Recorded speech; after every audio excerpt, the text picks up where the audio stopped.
Hello everyone, it's been 2 months since I have arrived to Montreal for my exchange and I've been having a great time, but I have also experienced some funny situations when I learned more about the Canadian culture and how things work here. So today I would like to share with you some stories and some cultural shocks that I have experienced since I have arrived to Canada. The first thing is that everything you buy is more expensive in the end because the prices do not include taxes in what you see, and the taxes are added when you are paying, which is very interesting because everywhere else in the world I've been to, back home in Slovakia, in Amsterdam where I'm studying, everywhere you have prices that also include the tax. So you have in small writing under the big price how much is it without VAT or without a tax on the item, but here you have the price without a tax. So let's say you go for a coffee and the usual price is, let's say, $5.45 Canadian dollars. So you're okay, let's have a coffee. You come, you have a coffee made and it's suddenly $6.20. And you're like, what? Isn't the price up there saying it's $5.45? And the answer is yes, it's $5.45, but we will add taxes. So this was so shocking. Like, you come, you pay, and you pay much more because the tax was not there. So this is a small item when I'm talking about coffee, but imagine when you have a bigger groceries and yeah, you have suddenly taxes added, or when you're in a restaurant, you say, okay, this meal is a good deal, it's not that bad, and then you have to you have to pay more in taxes. And I'll get to a second point which is even more interesting, and that's about tipping. And that's another story because now you have the taxes on regular prices you thought you're actually paying and that's it. But then there is also a tipping culture here, quite different from what I'm used to from home. And here it's very normal and customary to tip, and you usually can't even avoid it because you have a machine where you pay by card and you have an option to choose how much you want to tip. And the standard is usually around 15%, but it's expected. Here it's very customary and it's norm. Back home, when you want to tip, you can tip, but it's not as if you're not happy with the service, you don't have to tip, whereas here you tip 99% of the time.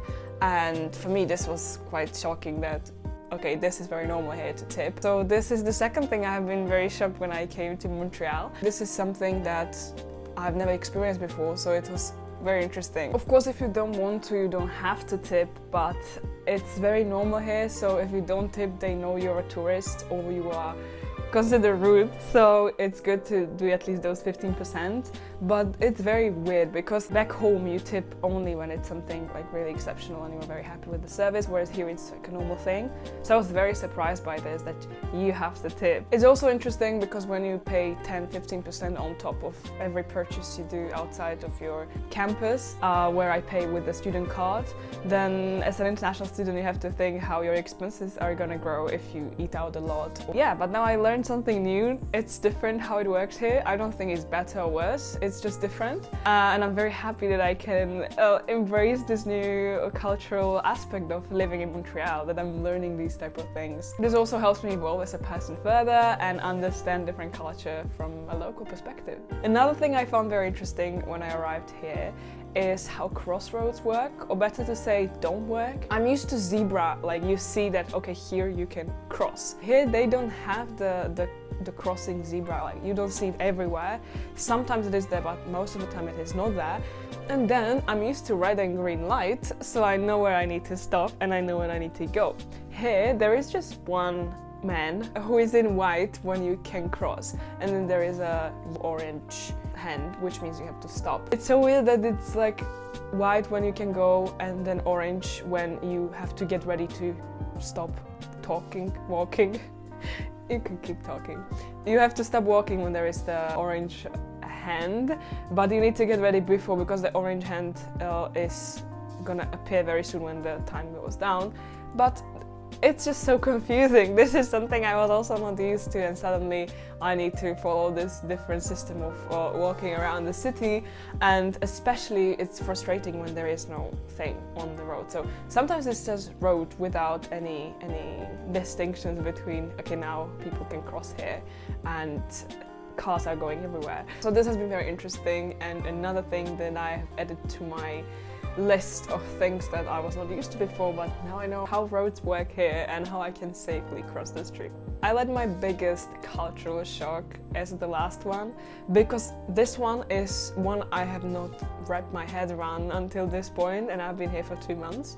And that's how Canadians do not feel cold. They do not feel that the temperature is well below zero. We had very cold weekends when it was -16, -14 and then -12, like 3 days in a row. We even had a blizzard, so much snow that even McGill closed for a day and we had online classes, which is very interesting. But the point is that even though it's -15, Canadians are walking around in shorts. And I do not understand that, because I have like 100 layers, I look like a little snowman, and they are running around in -15. It's just, I don't understand this, if they don't feel cold or they are used to it, but can you get used to the cold to the extent that you walk around in -15 in shorts?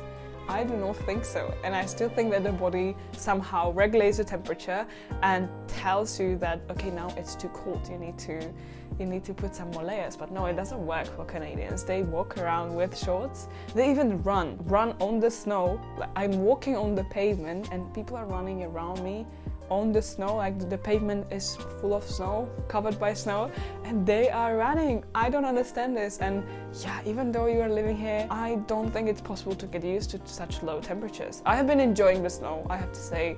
I love it. I even don't mind when it's too cold because I have so many layers, I feel nice and warm, and it's possible to survive this. It's not too bad. And the snow really compensates any worries about too cold weather. It's really nice with the snow. I do not understand this, and I'm not sure I will be able to understand this by the time I leave Canada. Maybe they do not see the negative sign on the temperature, that they think it's +15 and it's -15. I don't know, but it's very interesting, and I wanted to share with you that this is what's happening here. But when I see people running around in Amsterdam in shorts, I'm like, this is crazy. It's cold, it's raining, and you're running. But it's what, +5, +7 degrees.